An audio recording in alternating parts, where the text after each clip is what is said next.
సురేషు, ప్రియ కొత్తగా పెళ్ళైన జంట. హైదరాబాద్‌లో తక్కువ అద్దెకు ఒక పాత 2 పడకల గదుల ఇల్లు దొరికిందని సంతోషంగా మారారు. ఇంటి యజమాని వారితో, "ఇల్లు బావుంటది గానీ, ఆ స్టోర్ రూమ్‌కి మాత్రం ఎళ్ళకండి. అది పాత సామాన్లతో నిండుంది" అని చెప్పాడు. మొదటి 2 వారాలు అంతా ప్రశాంతంగా గడిచింది. ఒక రాత్రి ప్రియకు వంటగదిలో గిన్నెలు పడిన శబ్దం వినిపించింది. వెళ్ళి చూస్తే అంతా చిందరవందరగా ఉంది. ఏదో పిల్ల అయుంటుంది అని సురేషు సర్ది చెప్పాడు. కానీ ఆ తర్వాత వింతలు పెరిగాయి. రాత్రిపూట ఎవరో నడుస్తున్న అడుగుల శబ్దాలు వినిపించేవి.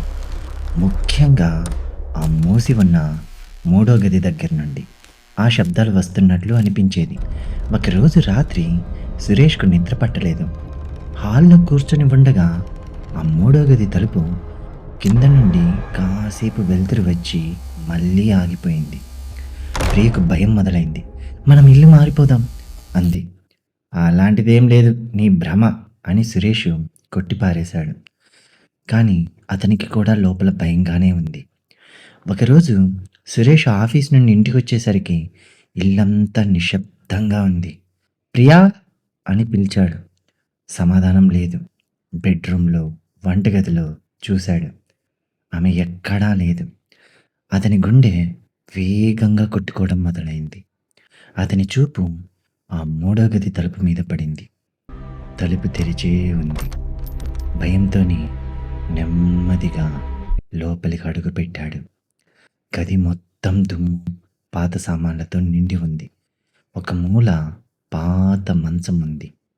ఆ మంచం మీద ప్రియ కదలకుండా కూర్చొని గోడవైపు చూస్తూ ఉంది.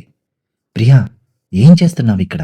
భయపెట్టేశావు" అన్నాడు సురేష్. ప్రియ నెమ్మదిగా అతని వైపు తిరిగింది.